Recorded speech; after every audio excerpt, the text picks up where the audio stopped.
Welcome back to Movin' Right Along, a Muppet movie podcast brought to you by toughpigs.com. This is the podcast where we watch The Great Muppet Caper 2 minutes at a time and talk about it a lot. I'm your host, Ryan Rowe. I'm your other host, Anthony Strand. And today we have a very special return guest who we are always thrilled to have with us back from next week. Guest, please introduce yourself. Hello, I'm Eric Adams from the AV Club. Thanks for joining us again. Thanks for having me again. Of course. And today we are talking about minutes 55 and 56 of The Great Muppet Caper, in which Kermit sits on a park bench and Peter Falk knows every detail of his story. Or thinks he does. So we do open with Kermit sitting on this park bench in front of a duck pond. He's holding Piggy's glass slipper from the previous, or the scene before last. That she left behind at the Dubonnet Club, and he's just looking forlorn. Before we get into the next celebrity cameo that happens, though, a bearded man and his daughter walk by. She says, "Look, Dad, it's a bear." And he says, "No, Christine, that's a frog. Bears wear hats." The greatest joke ever told on screen. It's perfect. I agree. It is a great joke, yes. It's got so many components of great movie joke telling. It's a callback. It's a weird juxtaposition. Jerry Nelson reads it so beautifully dryly. It's there's just so much packed. It's so compact. It's just like two lines. It's 2 lines, and it's not even Muppets. Like it's just these random one-shot characters. Right.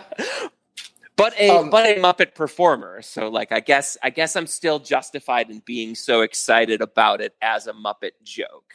Yes. As I was saying that just now, I was like, well, can I really say that my favorite joke from this movie, my favorite Muppet movie, the funniest Muppet movie, is told by a human? But I'll give it that Jerry Nelson is himself part Muppet. So right. Well, that's the thing. Like not 1 minute ago, we heard him talking about people dancing up and down on one leg out here. You know, I mean, yeah, it's all Jerry. It's all great. Yeah. You know? So yes, this is of course Muppet performer Jerry Nelson. He as the dad. Anthony, what number of Muppet performer cameo does this bring us up to? In this movie, let's 4, right? Because it was Richard Hunt, Kathy Mullen, Jim Henson, and now Jerry. Oh, and Frank Oz in the newsroom. Oh, Frank Oz in the newsroom. So 5. And I think this is 5. the last one. I believe so. Yeah. Okay. So if you're marking these off, this is number 5. Sadly, Dave Goelz doesn't show up. Of the main Muppet Show performers, he's the only one. Yeah. Why isn't Big he in 5. here? Yeah, I don't know. The daughter is actually Jerry Nelson's real life daughter. Her name is actually Christine. She was an aspiring actor, and I don't actually recall where we first heard about this, but Jim Henson gave her a speaking role in this movie, so she was able to get her actor's union card. Was that cool. In the memoir that her mom wrote? I think it was, yeah. So sadly, Christine Nelson had cystic fibrosis, and she died only a year after this movie came out. She was only 21 or 22. But her mother, Jackie Gordon, wrote a book about her life called Give Me One Wish. That's probably where that story came from. Yeah. Yeah. And then Jerry Nelson mentioned her also in a song that he wrote called Eye of the Storm, which is on his album Truro Daydreams. Have you guys both heard that? I've heard it. I have not. It's really good. You can find the digital album on Amazon and various other places. But yeah, so this is Jerry Nelson on screen with his real life daughter. So which is just another like nice layer of it. It's just like this nice, sweet moment shared between a father and daughter doing like super corny vaudevillian kind of humor, but it just kills. It's so good. It's so good. I think it does add a lot to it when you know who that is. Well, but like also he addresses her as Christine, right? So is she playing herself, and does that mean he is also playing himself? Oh, I hadn't thought Like, about that. So is this just Jerry Nelson hanging out this pond? Well, like, and also, is that why he's an expert on the difference between bears and frogs? Because he's been working with them all those years. Could be. I like this. I like this more and more. And it makes sense because this is one of the scenes where they really kind of break down the reality of the movie. Like in the Peter Falk stuff, it's not like Kermit doesn't have that confrontation with him in these 2 minutes, but like it's leading to that. We'll leave that to our next episode and my successor in the guest's chair. Sure. Right. But yeah, then the joke itself, it is a hilarious joke. If you really think about it. So, okay, bears wear hats. Yes, Fozzie always wears a hat. That's true. But in this movie, they're supposed to be identical. Which gets into the whole question of like, if they're identical, are they both bears or both frogs? And then there's the fact that we've seen Kermit. Hold on, I'm not finished. There's the fact that we've seen Kermit wear 2 different hats in this movie. So frogs do wear hats. Not just bears, frogs wear hats too. Yeah, but doesn't that just make it funnier? Yes. That makes it much funnier. This is a great joke. It also goes back to the very first scene in the newsroom when Mr. Harkoonian is unable to tell can't see the similarity, and then Fozzie takes off his hat and they do that take to him, and it's like, oh yeah, okay, I can see the resemblance. So then this is setting up the expectation that you could potentially confuse a frog and a bear based on their headwear. Yeah. Yeah. Well, and you were on the show for that one too, right? I was, yeah. So so you're like the hat guy for this, yeah. Yeah, they say jokes become less funny when you try to explain them, but this is the rare joke that I think has just become funnier as we've tried and failed to explain it. Well, you know what they say about trying to explain a joke? It's like poking a dead frog, which I feel like is a little disrespectful for this particular podcast. But... Yeah. And you also don't want to poke a bear. Well, if it's not wearing a hat, then it's a frog. then it's fine. Wow. You know what they say? You can't wear a hat and poke a dead frog at the same time. No, it's you can't sit on a bench and cradle a glass slipper at the same time. Okay. All right. So I think we've exhausted everything there is to say about that one joke now that we've talked about it for 10 minutes. That brings us to this cameo guest star as a schlubby guy approaches... Wait, what? Peter Falk? A schlubby guy? Yes. Get out believe of it or town. not. Well, so here's the thing. In the script, his character is referred to as disheveled gentleman. So, yes, I get maybe they just immediately thought of Peter Falk. He sits on the bench next to Kermit, but who is Peter Falk? Yeah, who is Peter Falk? He's best known as TV's Columbo, of course, a famous TV detective from the 70s and the 80s and the 90s and the 2000s. Like they kept making Columbo movies for decades. It was briefly a TV series, right? And then it was just dozens of TV movies after that. Well, it was a series for like 6 years. Okay. In the 70s. Yeah, but it was movie length. It was part of the NBC murder mystery movie. Oh, right. So it was that McMillan and Wife, Cloud. They were all movie length, but they were on like once every 3 weeks. Or whatever. Yeah. Okay. So he's Columbo, but I think he's more famous among people like our age, like mid 30s, as the grandpa in The Princess Bride. Yeah. Oh, right. I think a lot of people who watch this movie now are like, oh, that's the grandpa from The Princess Bride. Yeah, he's great in that. Oh, yeah. And I mean, he was in a bunch of stuff. He's in like Mikey Murder and by Nikki, Death. The In-Laws. Murder by Death and The Cheap Detective. I don't know The Cheap Detective, but he's in a bunch of John Cassavetes movies, like for the like serious cinema fans. He's in A Woman Under the Influence. He's in Husbands. So he did all kinds of work. He's not just a TV detective. He's not just like a comedy guy or something. He did comedy and drama. He was also in Wings of Desire, where, if I remember right, he plays himself, and it turns out that he's actually an angel who's been sent to Earth. Am I getting that right? Yeah. He's also Corky Romano's dad. His most important role. And he appeared in The Muppets Go Hollywood, where he was one of the celebrity guests at the Muppets' big Hollywood party at the Coconut Grove. And we did a podcast episode about that special that you should go back and listen to if you haven't heard it yet. Oh, yeah. Yeah, that was a special that we didn't love, but we had fun talking about it. Yeah, that's right. I think it's the worst. Anthony hates it. I think it's probably the worst thing the Muppets did while Jim Henson was alive. Oh, Wow. Or Well, very, very nearly. I mean, it's real bad. it's pretty bad. But that's not Peter Falk's fault. No. And here's something interesting. He is actually not listed as one of the cameo guest stars in the end credits of this movie. It says John Cleese, Jack Warden, Robert Morley, and Peter Ustinov, but he's uncredited. interesting. I was wondering if we knew why. I So I don't went know to- why. I went to go see if there was a Jim's Red Book article about Peter Falk in this movie, and there is. But basically all it says is that in a memo dated September 8th, 1980, Jim Henson says that Falk was on set and, quote, he's a delight to work with. Yeah. There's not So- much, not So, much dirt yeah, there. I kind of thought there would be, because as far as I know, he's the only uncredited guest star in a Muppet movie, right? Well, how many other cameo guest stars in those movies would have also been under contract for a television series at the time? Like, is it possible that that was the conflict? Like, he was under exclusive contract with NBC while Columbo was on? Yeah, although like Columbo, the series was over by this time. I mean, that Oh, was it was? just, Okay. It was just the yeah, movies by now? yeah, and ended in like 77 or 78. Yeah, Ah.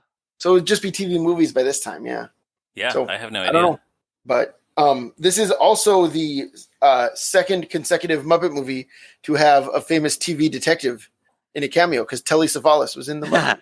That's true. But sadly, that tradition was not continued. No, they should. Who would they have gotten in 1984 for the Muppets Take Manhattan? Stacey Keach as Mike Hammer. There you go. That would have been fun to see. Don Johnson and Don Johnson, yeah. Philip Michael Thomas. That would have Totally. been great. Yeah, that Yeah. would have probably dated the movie even more, but it would have been worth it. Miss Piggy's hair dates that movie, my man. Exactly. There are a couple things. So the disheveled gentleman asks Kermit how he's doing. Kermit says it's a long story. The guy Peter Falk says a familiar one, I bet. Kermit agrees, and then Peter Falk tells Kermit that he knows his whole story. Just looking at him holding that shoe, he knows everything about it.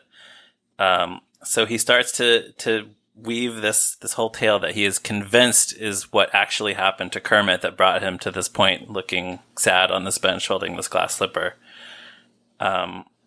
I actually transcribed the whole thing. I don't think we need to read it all out loud. No, I just want to say my favorite line delivery of Peter Falk's in this, which is, and they're charging less. They're getting the stuff out faster because they got more help. Right. So basically the story he tells is he thinks that Kermit and his brother-in-law Bernie opened a dry cleaning establishment, and then they couldn't keep up with the competition, and then Bernie joined the circus and left Kermit to with the whole mess, and then he had to sell the business to his competitor, and this clip cuts off, so we actually don't hear the end of Peter Falk's story. It doesn't seem like a very sound business plan on the part of the competitor, unless they're buying them out and like turning the building around. But it seems like these two businesses are located fairly close to one another. He says they're just down the street. Yeah, Exactly. So it sounds like if they're buying that business, it's possible they're going to cannibalize the business that they already have, which is already running better than the business that went out of business. Right. Yeah, I mean, there's not that much demand for dry cleaning. Although I bet there was more in 1981. You think people dry cleaned their clothes more often? I think people wore suits to work more often. Mm-hmm. That's true. Yeah, I'm just trying to think. Like, I guess I've definitely seen drugstores within like several drugstores within blocks of each other, and coffee shops. But yeah, there are not a lot of businesses where you can own two locations just down the street from each other and make it work. Thank you, everyone, for coming out to our microeconomics seminar. This has been Muppet Planet Money. Yeah, so it's just this ridiculous story. And Peter Falk talks for about 75% of this particular 2-minute clip. Well, I don't think we're going to have nearly as much to say about it as we do about Bears Wear Hats. No, that's the thing, because you just kind of sit there and take it all in. It's similar somewhat, I think, to the John Cleese scene in that it's sort of incomprehensible to kids. Like, I don't think I had any idea what to make of this when I watched this as a kid. But when I watch it now, I think it's hilarious, especially because it has nothing to do with anything. It's just this bizarre digression in the middle of the movie. And it's so detailed. Like, yeah. So they throw so many specifics into this story that, like, they give the brother a name, that the brother runs away with the circus, that he can pinpoint exactly what the other dry cleaner is doing better than Kermit's dry cleaner. Yes. And then he even quotes what his wife is saying, which is, listen, you care more about this lousy business than you care about me. Oh, we forgot about the delinquent kids, too. Yes, the kids turn into juvenile delinquents. Yeah, Kermit's kids, I forgot about them. Yeah. Yeah. It makes me wonder if this is that guy's story. Like, did he get so down and out because this exact thing happened to him? Yeah, I think that's likely. Although in the next clip, which we'll get to next week, but he does start to suggest another story. But I guess that could be another thing that happened to him also. I mean, this guy looks like he's lived. Yeah, he's had some bad luck, some hard times. I will say we talked earlier about how John Cleese takes over the movie for his part, right? And we talked about Steve Martin and Mel Brooks doing the same thing. And so Peter Falk is the fourth one. And there's something about it that feels different than those other three, and I can't quite put my finger on what that is. Well, the energy is very different. I mean, I guess John Cleese was pretty low-key in his scene, as we mentioned, but this is just Peter Falk talking. Right. I think it's probably that Kermit's there and doesn't really do anything. Yeah, there's no action. Yeah.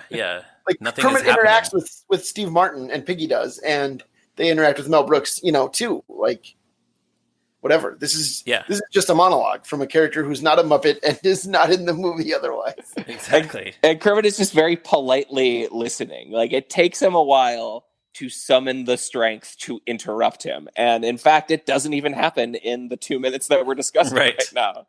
Right. So yeah, this has to be one of the few characters in movie history who does not actually serve any purpose to the plot or does not move anything forward, but he's still very funny. We should also mention the brother-in-law's name is Bernie, which is probably yet another Muppet reference to Bernie Brillstein, who was Jim Henson's agent. Yeah, they love talking about that guy, Bernie. Yeah, usually Bernie is the name of fictional agents within Muppet Productions. Right. Well, I mean, it's Dom DeLuise's name in the Muppet movie. Bernie the agent. Yeah. Bernie the agent. Yeah. Yeah, and there are scenes in Muppet stuff where Piggy will call her agent Bernie. So I wonder if the energy is different because of the sort of, your high status, low status character binary, where, like, in those three other examples, like Steve Martin, Mel Brooks, John Cleese all have the high status role in those scenes. In this scene, Falk is definitely steamrolling Kermit, but he's not necessarily the high status character. Like, he's just he's unwanted. He's interrupting, and you can't get a word in edgewise. But he's not necessarily dominating in a way that those three do because, like, they've got one up on the Muppets. That's right. Steve Martin is carrying the finest wine of Idaho. Yes. Mel Brooks has a machine that'll scramble your brain. And John Cleese, it's his house. Yeah. Yeah. So you're right. The disheveled gentleman is trying to get Kermit's attention. Kermit doesn't want it, doesn't want to give him his attention. But yeah, those other three, the Muppets can't help but pay attention to them. It's too bad that the Jim's Red Book entry on this scene is so vague, because I am curious to know like how much of this was written in the script, and if any of it was ad-libbed, because it does feel very off the dome from Peter Falk. In the July 22nd, 1980 draft of the screenplay, this speech is here, and it's mostly the same. I don't know. I would imagine they probably changed a few things here and there, maybe the day of, just to kind of make sure that it was that the pacing was just right. But the most of the details are there. All right. Yeah. But here's the thing. Kermit's actual story, I would say, is more interesting than what this guy is suggesting. His real story is he got a job as a reporter. He immediately failed to report a story. He came to England to catch a jewel thief. He fell in love with a fashion designer who turned out to be a pig pretending to be the fashion designer. And then there was another robbery and she ran away from him, leaving the shoe behind. That's a more interesting story. Okay, but if they made the movie with Kermit and his brother-in-law Bernie, yeah, who would you cast to play Kermit's brother-in-law Bernie? Are you going to say Peter Falk? No, that actually would be good. I was just going to say Fozzie. Yeah. Oh, yeah, Fozzie as Bernie. They've already got that. They've got experience playing brothers. Yeah. I like it. All right. I think that's all I have on these 2 minutes. Do either of you have anything else? Eric, starting with you. I do not. All right. Anthony? I do not either. Okay. In that case, we'll wrap things up. Listeners, please check out toughpigs.com on the internet and on Facebook, Twitter, and all of those things. You can find me on Twitter at @MeRyanRowe, and Anthony is on Twitter at ZeppoMarxist. And Eric, where can people find you on the internet? They can find me on Twitter. I'm Eric M. Adams, and they can read my writing about the Muppets and television and a whole spectrum of pop culture topics at avclub.com. Everybody should definitely seek that out. And as we mentioned last week, he's written a couple things about the Dark Crystal Age of Resistance, so you should read those. And if you're so inclined, give us a positive review on Apple Podcasts or wherever you find podcasts, and tell all your friends about the show. And join us again next week for another episode of Movin' Right Along. See you later. Bears wear hats.